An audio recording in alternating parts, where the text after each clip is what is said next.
नमस्कार दोस्तों, मैं हूं ममता तिवारी और आप सभी का स्वागत करती हूं मेरे चैनल ममताज वे में। कैसे हैं आप सब? तो ये बताने के लिए कमेंट बॉक्स में जय लक्ष्मी माता जरूर लिखिए। तो चलिए दोस्तों, आज का वीडियो बहुत अधिक महत्वपूर्ण है और आप लोगों के डिमांड पे, रिक्वेस्ट पे ये वीडियो बना रही हूँ। आप लोगों ने कहा है कि दीदी सोमवती अमावस्या जैसे पड़ रहा है, तो अमावस्या के दिन हमें बाल धोनी है, क्योंकि दरिद्र को जब अपने घर से हम निकालते हैं दिवाली के अगले दिन, सब कुछ डिटेल में बताऊंगी, तो बाल धोना एकदम अनिवार्य है। तो बाल कैसे धोएं, कब धोएं और अमावस्या तिथि कब प्रारंभ हो रही है, कब समाप्त हो रही है, स्नान दान की अमावस्या कब है, व्रत की अमावस्या कब है, सब कुछ डिटेल में बताऊंगी। तो ध्यान से वीडियो को सुन लीजिएगा। और दिवाली से जुड़ी कुछ आप लोग के महत्वपूर्ण बातें हैं जो मन में आप लोग के संशय की स्थिति बनी हुई है कि दिवाली के दिन क्या हम लक्ष्मी जी की आरती गा सकते हैं, लक्ष्मी जी के पूजा में घंटी बजा सकते हैं, घर में बच्चा हुआ है तो क्या दिवाली की पूजा कर सकते हैं, मासिक धर्म में पूजा कैसे करें, दिया जलाएं ना जलाएं, इसी प्रकार के तमाम ऐसे महत्वपूर्ण सवालों के जवाब आज हम इस वीडियो में जानेंगे। तो देखिए, वीडियो थोड़ा बड़ा भी होगा तो ध्यान से बातों को सुन लीजिएगा, क्योंकि बार बार आप लोग एक ही कमेंट्स करते हैं। अभी व्रत त्योहार का दिन है तो मैं भी हर कमेंट्स का रिप्लाई देखिए नहीं दे पाऊंगी, तो माफ कीजिएगा। तो बातों को समझ लीजिएगा। घरौंदा के लिए भी आप लोग पूछे हैं कि घरौंदा बनाकर लक्ष्मी जी की पूजा करना क्या जरूरी है, सब कुछ क्लियर करूंगी, तो आप लोग बने रहिए। और सोमवती अमावस्या की पूजा विधि क्या है, नियम क्या है, सब कुछ ध्यान से सुन लीजिए। तो चलिए वीडियो को शुरू करते हैं। इससे पहले दोस्तों, अगर आपको मेरा वीडियो पसंद आता है तो प्लीज आप मेरे चैनल को सब्सक्राइब कर दीजिएगा, बेल आइकन को प्रेस कर दीजिएगा, जिससे कि मेरे वीडियो के नए नोटिफिकेशन आप लोगों के पास सबसे पहले पहुंचे। तो चलिए शुरू करते हैं और सभी महत्वपूर्ण बातें जान लेते हैं। तो सबसे पहले दोस्तों, आप लोग के जो छोटे छोटे सवाल हैं दिवाली और धनतेरस को लेकर, वो जान लेते हैं। तो सबसे महत्वपूर्ण सवाल आप लोग का पहला सवाल क्या है कि दीदी लक्ष्मी जी के पूजा में क्या हमें घंटी बजानी चाहिए या नहीं, या लक्ष्मी जी की आरती गानी चाहिए या नहीं गानी चाहिए। तो मैं आपको बता दूं कि देखिए, लक्ष्मी पूजा के दिन बिना घंटी का, बिना शंखनाद का हम लक्ष्मी जी का स्वागत कैसे करेंगे। जिनके यहाँ नहीं बजाया जाता उनके यहाँ तो देखिए हम कुछ भी नहीं कर सकते, जो नियम चलते आया है वो लोग अपना करेंगे। लेकिन ऐसा भी कुछ नियम नहीं है कि लक्ष्मी पूजा में हम लक्ष्मी जी की आरती नहीं गा सकते, हम घंटी की ध्वनि नहीं कर सकते, हम शंखनाद नहीं कर सकते, ऐसा कुछ नहीं है।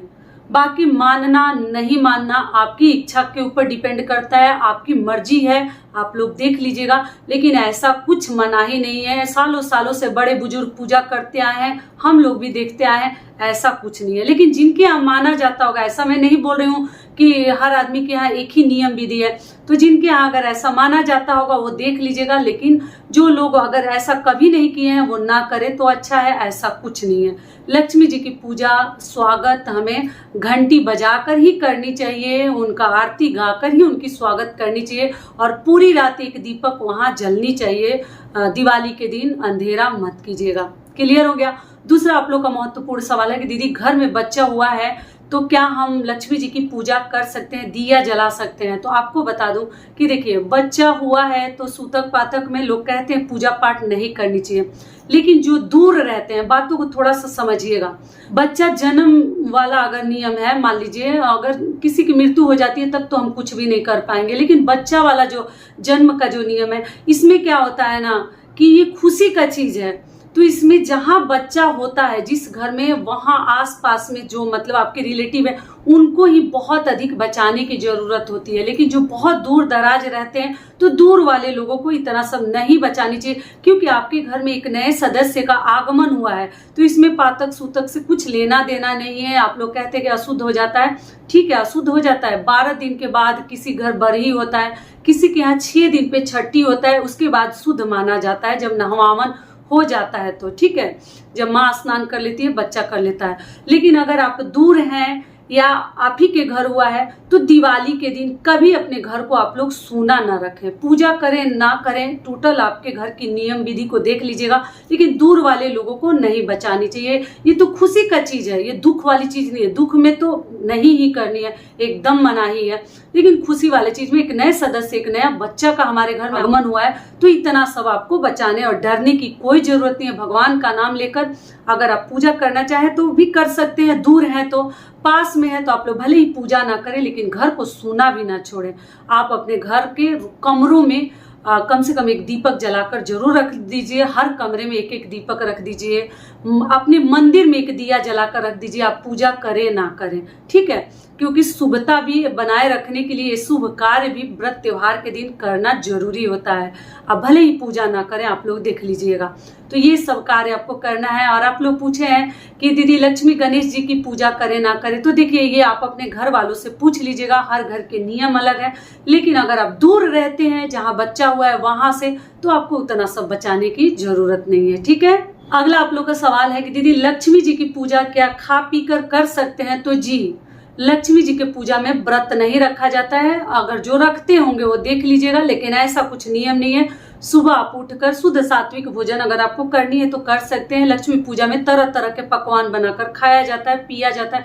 कई लोग जैसे दिन में भी पूजा करते हैं, और कई लोग है एकदम मध्य रात्रि में जैसे मुनीम लोग करते हैं, और कई लोग है संध्या के समय करते हैं। तो आप देख लीजिएगा, लेकिन ऐसा कुछ नियम नहीं है कि आप व्रत रखकर आपको पूजा करनी है। आप बिना व्रत रखे खा पी कर भी शाम को स्नान करके नया वस्त्र धारण करके, साड़ी हो सूट हो लाल पीला पहन लीजिएगा, और फिर आप बैठकर पूजा विधि माता का कर सकते हैं। आप लोग वीडियो मांगे हैं कि दीदी पूजा विधि का, दिवाली का दीजिए वीडियो, और धनतेरस के लिए। तो देखिए पुराने वीडियोस तो चैनल पे आप लोग देखिएगा, नया वीडियो समय मिलेगा तो जरूर बनाऊंगी आप लोगों के लिए, ठीक है। और सरल विधि से और आसान विधि से आप लोग बोलते हैं, तो देखिए जितना जरूरत वाली चीजें हैं वो तो सभी चीजें तो चाहिए ही, लेकिन उससे भी कम में, अगर जैसा आपकी स्थिति है जिस प्रकार की है, उससे कम में भी आप लोग कर सकते हैं। ये भी हो गया। देखिए दोस्तों, ध्यान से वीडियो को सुनिएगा। बड़ा तो हो जाएगा, लेकिन बहुत सारे क्वेश्चन का आंसर एक ही वीडियो में जानेंगे तो थोड़ा बड़ा हो ही जाता है। और आप लोग से एक छोटी सी रिक्वेस्ट है, अगर वीडियो पसंद आता है तो चैनल को पक्का सब्सक्राइब कर दीजिएगा और वीडियो को लाइक कर दीजिएगा। आपके एक लाइक से हमें बहुत अधिक हिम्मत और प्रेरणा मिलती है। और बेल आइकन को प्रेस कर दीजिएगा, जो भी नया वीडियो डालूंगी उसकी नोटिफिकेशन आप लोगों के पास सबसे पहले पहुंचे। तो आप लोग चेकआउट कीजिएगा, और शॉर्ट वीडियो भी मेरे चेकआउट कर सकते हैं, और इंस्टाग्राम पे भी आप लोग चाहें तो मुझे फॉलो कर सकते हैं, ठीक है। तो चलिए अब आगे जान लेते हैं। घरौदा के लिए आप लोग पूछे हैं, जिसको कि दिवाली में मिट्टी से हम बनाते हैं। तो देखिए पहले जमाने में हम लोग भी जब बच्चे थे तो बहुत सारे घरौदा बनाकर उसी पर अपने माँ से जिद करते थे कि लक्ष्मी गणेश जी की पूजा हमारे घरौदा के ऊपर ही रख कर कीजिए, और माँ लोग करती भी थी। लेकिन अभी लोग जो है चौकी स्थापित करके लक्ष्मी गणेश जी की पूजा करते हैं। और घरौदा जो है से दिवाली में बनाना शुभ होता है। अगर आपको फैसिलिटीज है, जगह है आपके घर में, वैसी सब चीजें मिल जाएंगी तो आपको जरूर घरौदा बनानी चाहिए। ऐसा कुछ नहीं है कि बनाए या ना बनाए, टोटल आपकी मर्जी के ऊपर, इच्छा के ऊपर है। आप चाहें तो बना भी सकते हैं, अगर वैसी सब चीजें नहीं मिल पाती हैं तो नहीं भी बना सकते हैं। क्लियर हो गया। और दोस्तों सबसे पहले आप लोग को बता दूं कि इस साल 2023 में धनतेरस है 10 नवंबर को दिन शुक्रवार को, और दिवाली है 12 नवंबर को दिन रविवार को, ठीक है। और 11 तारीख को छोटी दिवाली है, उस दिन हम यम का दीपक निकालेंगे। मैं वीडियो डाल चुकी हूँ, हर प्रकार के वीडियोज डाल चुकी हूँ, आप लोग चेकआउट कीजिएगा मेरे चैनल पर। और मैं क्या दिवाली के लिए खरीदी हूँ उसके लिए भी वीडियो डाल चुकी हूँ, आप लोग जरूर चेकआउट कीजिएगा और बताइएगा कैसा है। अगला आप लोगों का सवाल है दीदी मासिक धर्म में दिवाली की पूजा कैसे करें? तो देखिए जल्दी से बता दे रही हूँ, वीडियो बड़ा होते जा रहा है। मासिक धर्म में आपको क्या करनी है, साफ सुथरा वस्त्र पहन लीजिएगा, शाम को स्नान ध्यान करके गर्म पानी से कीजिएगा। लो ठंडी का दिन है, तबीयत खराब हो जाएगा। और उसके बाद से नया वस्त्र वगैरह धारण कर लीजिए। घर में आप लोग दिया वगैरह जला सकते हैं, लेकिन पूजा मंदिर में पूजा आपको नहीं करनी है। पूजा मंदिर में दिया अपने पति से या आपकी सास है या आपके बच्चे हैं उनसे करवा दीजिए, आप लोग मत कीजिएगा, ठीक है। आप लोग अपने घर में जो भी जगहों पे, मतलब जिस जिस जगह पे दिया रखा जाता है, रूम में, कमरों में, सूप के ऊपर, चालन के ऊपर, नल के ऊपर, मतलब जो हैंड पंप आता था उसके ऊपर, तो ऐसे सब जगह पे आप लोग दिया प्रज्वलित करके रख सकती हैं। क्योंकि व्रत में अब इतना सब लेंगे तो सब बच्चे और हस्बैंड के बस का नहीं है। लेकिन पूजा विधि जितना उनसे होता है संभव, यथासंभव उनसे आप लोग करवा दीजिएगा, आप लोग स्पर्श ना करें। सोमवती अमावस्या के बारे में सबसे पहले आपको बता दूं कि जो भी अमावस्या सोमवार को पड़ती है उस अमावस्या को हम सोमवती अमावस्या के नाम से जानते हैं। तो ऐसे तो अमावस्या तिथि में ही हम दिवाली की पूजा करते हैं। अमावस्या तिथि जो है ना 12 तारीख को मतलब रविवार के दिन प्रारंभ हो रही है दोपहर में, मतलब 2:30 बजे के आसपास, और समाप्त तो हो रही है 13 नवंबर को दिन सोमवार को 2:30 बजे के आसपास। ऐसे टाइमिंग मैं आगे बताऊंगी, ठीक है। तो आपको व्रत की अमावस्या, जिसको अगर व्रत जो अमावस्या के बहुत सारे लोग रखते हैं वो दिवाली के दिन व्रत रखेंगे, ठीक है। और जिनको स्नान दान करनी है, फेरी लगानी है, सोमवती अमावस्या के दिन फेरी लगाने का एक अलग ही महत्व है, ठीक है। पति के दीर्घायु के लिए सोमवती अमावस्या के दिन हमें फेरी लगानी चाहिए। ध्यान से थोड़ा सा सुन लीजिएगा दोस्तों, आप लोगों के लिए बहुत अधिक लाभकारी होगा। तो आपको क्या करनी है, सोमवार के दिन आपको फेरी लगानी है। और बाल धोने के लिए आप लोग पूछे हैं तो ये पहले बात कर लेते हैं। 12 तारीख को 12 नवंबर को हम दिवाली की पूजा करेंगे, अमावस्या की रात को, आपको मालूम ही है। और जो है अगले दिन सुबह ही भोर में हम दरिद्र को घर से निकालते हैं। उसके लिए वीडियो चैनल पे है मेरे, आप लोग चेकआउट कीजिएगा, ठीक है। और निकालने के बाद नियम है कि उसी समय भोर में ही घर की साफ सफाई करके एकदम अच्छे से नमक का बरनी वगैरह धोकर, नमक को जो बचा वाला थोड़ा सा नमक रहता है फेंक देते हैं और धो लेते हैं, और खुद का बाल वगैरह धोकर हम स्नान कर लेते हैं। तो अगले दिन तो अमावस्या हो जाएगा, तो फिर हम कैसे बाल धोएंगे। तो देखिए आप लोग क्या कीजिएगा कि भोर में बाल धो सकते हैं, गर्म पानी कर लीजिएगा, क्योंकि सूर्य उदय से ना हमें कोई भी तिथि माननी चाहिए। जैसे सोमवती अमावस्या के लिए, ऐसे तो अमावस्या तिथि 12 तारीख से ही शुरू हो जा रही है, तो अगर आप चाहें तो भोर में 2 नियम आपको बता दे रही हूँ। भोर में आप लोग उठकर दरिद्र को मतलब घर से निकालने के बाद आप जो है गंगा जल मिश्रित जल से बाल वगैरह धोकर शुद्ध हो सकते हैं। अगर वो भी आपको करने का दिल नहीं कर रहा है कि नहीं अमावस्या नहीं धोएंगे, तो आप क्या कीजिएगा, गंगा जल का सिर के ऊपर से छिड़काव कर लीजिएगा और केवल स्नान कर लीजिएगा, ठीक है। तब आप शुद्ध हो जाइएगा। और उसके बाद जो है आप लोग जाकर फेरी लगाइएगा। फेरी कैसे लगानी है, देखिए मैं फेरी लगाकर सोना धोबिन के प्रतिमा बनाकर पूजा विधि करके मैं दिखा चुकी हूँ। इस वीडियो में एंड स्क्रीन में लगा दूंगी, लोग चेकआउट कर लीजिएगा। सामग्री के लिए भी वीडियो है और करके पूजा विधि और फेरी दे के मैं दिखाई भी हूँ। तो 108 फेरी इसमें लगाया जाता है। या तो आप मूंगफली से भी लगा सकते हैं, या तो काले वाले चने को भिगा कर रात में रख लीजिएगा, उससे लगा सकते हैं, या किशमिश ले सकते हैं, मतलब जो चाहे, या मिश्री ले सकते हैं। फेरी 108 बार लगाने का नियम है। रील से भी लगा सकते हैं पीला रंग का, या कच्चा सूत भी आप लोग ले सकते हैं, जो भी रील मिल जाए। हल्दी में कलर कर लीजिएगा। जो मेरे सब्सक्राइबर होंगे उनको पता होगा, मैं हमेशा आपको बताती हूँ और करके भी दिखाई हूँ। ये हो गया। अगली चीज क्या है कि जिनसे नहीं होगा 108 बार मान लीजिए, तो वो 11 बार, 7 बार, 5 बार, 21 बार, 51 बार भी आप लोग फेरी केवल लगा सकते हैं। और जितनी बार फेरी लगाते हैं उतनी बार सिंदूर लगाते हैं। सोना धोबिन को प्रतिमा बनाते हैं, मैं करके सब दिखाई हूँ। वीडियो आप लोग बोलेंगे दोबारा अपलोड कर दूंगी। और उनको जितनी बार लगाएंगे वही उंगली अपने मांग में हम भरते जाते हैं। और पति के लिए कुछ और आप चढ़ाइए या ना चढ़ाइए, आप जो है एक बनियान, चाहे आप जो है एक रुमाल उनके लिए जरूर सोमवती अमावस्या पर आप लोग चढ़ा लीजिएगा। जब आप लोग दिवाली की खरीदारी कीजिएगा तब आप लोग जो है एक रुमाल जरूर खरीद लीजिएगा, उस दिन जो है चढ़ा दीजिएगा। और अपने लिए सुहाग की चीजें कुछ चढ़ा भी सकते हैं। और सोमवती अमावस्या है उस दिन आप सुहाग की चीजों का दान भी कर सकते हैं। और कुछ करे या ना करे, सिंदूर और आटे का दान उस दिन आपको जरूर करनी चाहिए। और कई लोग सोमवती अमावस्या का व्रत भी रखते हैं, और कई लोग जो है केवल फेरी लगाते हैं, उसके बाद फेरी लगाने के बाद भोजन कर लेते हैं। क्लियर हो गई सारी बातें। तो आप देख लीजिएगा किस प्रकार से आपको कार्य करनी है।